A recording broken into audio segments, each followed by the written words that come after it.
In this episode of the Boorman Lawyers Court Reports, we take a look at a drug driving offence at Southport Magistrates Court in Queensland. Honestly, I think that 24/7 an understatement to my day-to-day. If ain't no way, then I'ma make a way. Niggas say it ain't no way.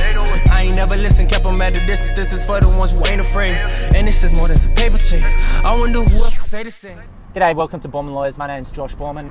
Today I appeared at Southport Magistrates Court on an offence of drug driving. It was the lesser offence of drug driving where our client was caught driving with a presence of cannabis in his saliva. So he wasn't driving under the influence of a drug at the time.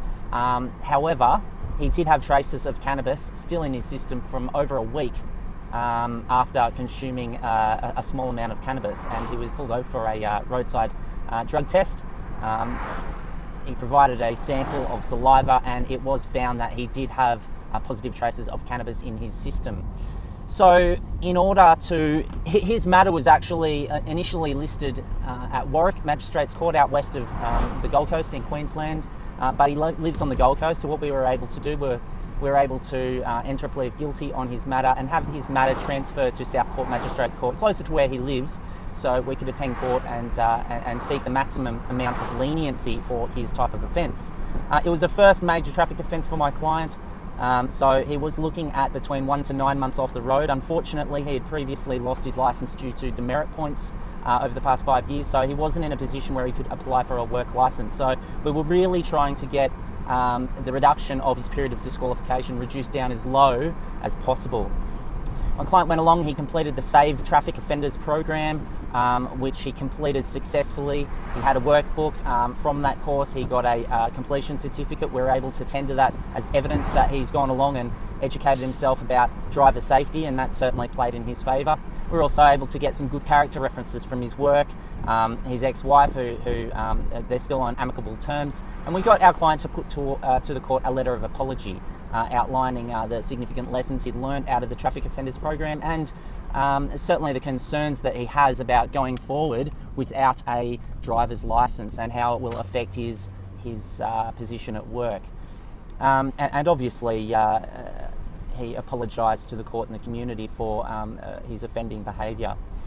So we appeared before court today, and I put together some good, strong oral submissions on behalf of my client. I did try and mitigate the actual offence by discussing how objectively low the offending was, and that there was no aggravating features involved. It was just a simple drug drive offence where my client didn't realise that he was actually doing anything wrong at the time. So we explained all that to the client, to the court, and we also touched upon the effects that losing his licence will have on him going forward. And the magistrate was very receptive to what we had to say, and also took on board the steps that he has taken since the offence to make sure that it is a first and last offence that occurs in relation to my client. We got a good result. The magistrate decided that she was willing to completely reduce the disqualification period down to the minimum of 1 month, gave my client a $400 fine.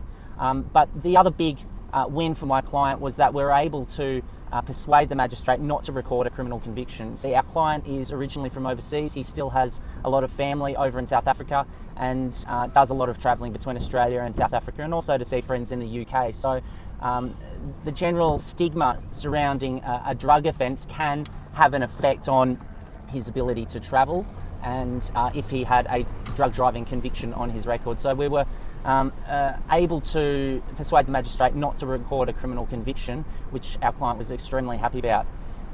Coming away from that, our client was extremely happy. We got probably the best outcome possible for a plea of guilty of this type of offence, and certainly our client has learnt a lot from this entire experience. He was very happy, and will go forward being a better and safer driver. So this is just another one of many different types of traffic offences and criminal offences that we appear on in Queensland. It was obviously at Southport Magistrates Court where we pleaded on sentence.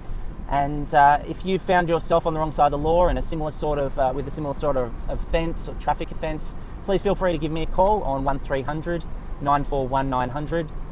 I'm happy to have a free first telephone consult with you to give you an idea of the situation you might be in, and certainly we can discuss how we can go about preparing a case and representing you in the best possible way. Also, feel free to go along to our website, boormanlawyers.com.au. That's Boorman, Boorman, lawyers.com.au, and check out our website. There's a whole heap of information, pages, blog posts, videos, laws and offences there, which might give you a better idea of the particular situation you're in, and then you can decide whether you think you may need a lawyer to represent you and to try and get the best result possible. Thanks for tuning in today, guys.